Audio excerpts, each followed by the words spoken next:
Et de retour à notre invité, Dr Adli Hassanein. On ne sait pas si votre camp, votre centre ressemble à cette colonie d'été qu'on vient de voir, mais on voudrait bien savoir les autres genres d'activités que vous exercez ou que vous apprenez aux écoliers, notamment le recyclage.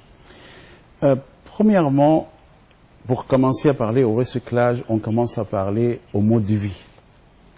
Pourquoi produire tant de déchets et après aller faire le recyclage? So, on apprend aux enfants, par exemple, pour aller à l'école. Et on fait un programme avec chaque école. Par exemple, à l'école, ils ont accepté l'idée qu'à l'école même, il y a trop de déchets et ils ont obligé de payer trop d'argent pour quelqu'un prendre ces déchets. Ouais. Si on limite les déchets hors de l'école, sur l'enfant qui vient à l'école, il n'a pas de déchets. On a créé ce qu'on appelle la boîte d'hygiène, enfin les lunchbox, voilà, qui est zéro déchet. Donc l'enfant, il vient, il a son déjeuner. Si c'était orange, aux bananes, aux fruits, il faut le éplucher, couper, préparer et l'amener avec vous pour manger uniquement. Donc il n'y a pas de blessures, il n'y a pas de déchets à jeter à l'école. L'école, c'est uniquement pour éducation et les déchets de l'école, ça doit être les paperasses et le produit artistique. Et comme ça, l'école sera spécialisée pour chercher quelqu'un, et nous, on cherche quelqu'un qui est spécialisé pour prendre les papiers, pour recycler les papiers. Donc l'école est propre. Et l'enfant comprend la différence. Amenez avec vous du jus dans une bouteille que vous pouvez prendre à la maison, laver et le remplir encore. Mais pas donner à chacun un petit carton de lait, un petit carton de jus, et comme ça, on a 2000 cartons à jeter à l'école chaque jour. Et ce n'est pas bon pour l'industrie et ce n'est pas bon pour les pays. Parce qu'on apprend à un enfant chacun, à la fin, que chaque Égyptien, nous sommes 80 millions, chaque Égyptien produisait chaque jour 1 kilo de déchets de la maison. C'est 80 millions de kilos par jour. Qui a la capacité de traiter ces déchets par jour? Est-ce que vous apprenez aux enfants de faire ça ou bien ce sont des projets en coordination avec les écoles elles-mêmes?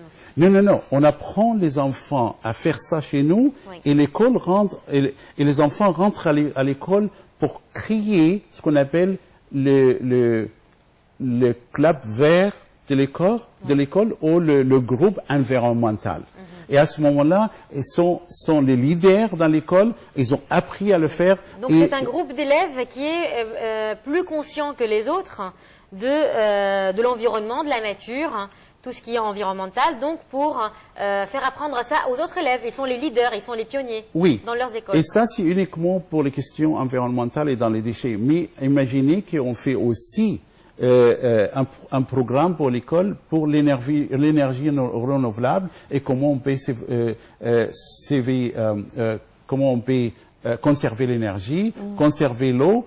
Et là, on apprend aux enfants chez nous, amène avec vous la boîte de pizza, des cartons de pizza, et on amène des produits, on met à l'intérieur et on transforme cette boîte en un four solaire. Et on amène la petite pizza, on les fait, les enfants viennent le faire chez nous à la cuisine, et ils vont les mettre là-bas, mettre la sauce tomate et tout, et on le met dans le soleil en une demi-heure de 1 heure, il est cuit, et il va la manger, et les enfants disent, c'est facile l'énergie solaire, pourquoi on ne fait pas ça en Égypte? Et on a une délicieuse pizza en plus. Alors, vous essayez de sensibiliser les jeunes ou les écoliers envers l'économie verte et le développement durable. Exact. C'est ça l'objectif principal. Et développer le bon caractère d'un bon citoyen à cet âge-là. Et nous avons été spécialisés dans l'âge de entre 9 et 17. C'est ce qu'on appelle l'âge difficile. Et on a trouvé qu'il n'est pas difficile tant qu'ils sont en contact avec la nature. Et tant qu'ils sont respectés comme adultes et on leur parle un langage d'adulte.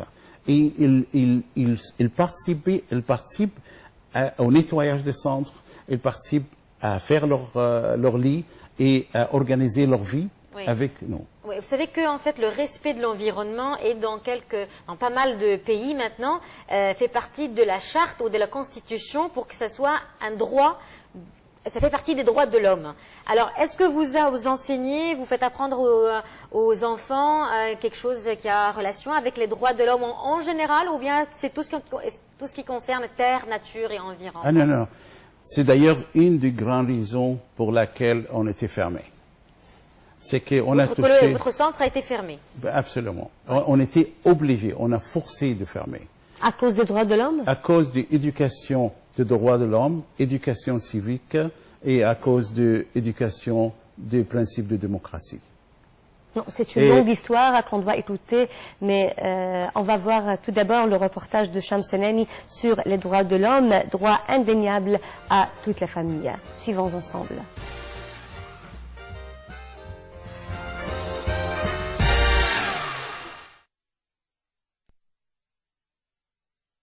Les droits de l'homme sont un concept selon lequel tout être humain possède des droits universels, inaliénables, quel que soit le droit positif en vigueur ou les autres facteurs locaux tels que l'ethnie, la nationalité ou la religion.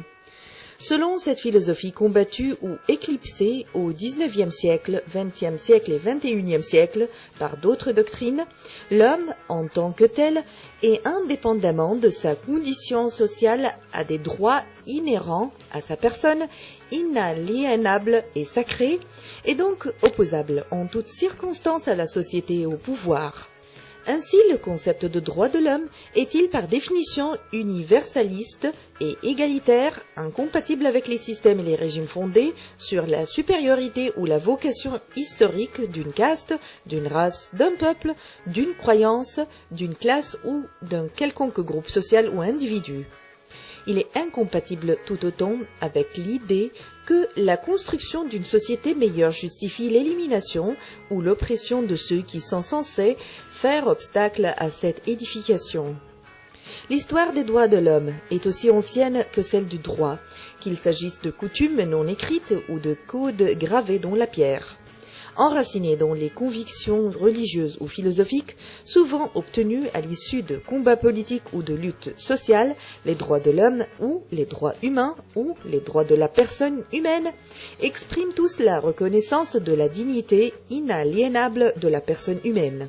En ce sens, ils trouvent leur source dans toutes les cultures qui, sous des formes diverses, affirment le respect de l'homme. Les droits de l'homme, type de prérogatives dont sont titulaires des individus, sont généralement reconnus dans les pays occidentaux par la loi, par des normes de valeur constitutionnelle ou par des conventions internationales, afin que leur respect soit assuré, si besoin, et même contre l'État. L'existence et la validité ou le contenu des droits de l'homme sont un sujet permanent de débat en philosophie et en sciences politiques. Reconnaissant que les Nations Unies, dont la Déclaration universelle des droits de l'homme et dans les pactes internationaux relatifs aux droits de l'homme, ont proclamé et sont convenus que chacun peut se prévaloir de tous les droits et de toutes les libertés qui y sont énoncés, sans distinction aucune, notamment de race, de couleur, de sexe, de langue, de religion, d'opinion politique ou de toute autre opinion d'origine nationale ou sociale, de fortune, de naissance ou même de toute autre situation.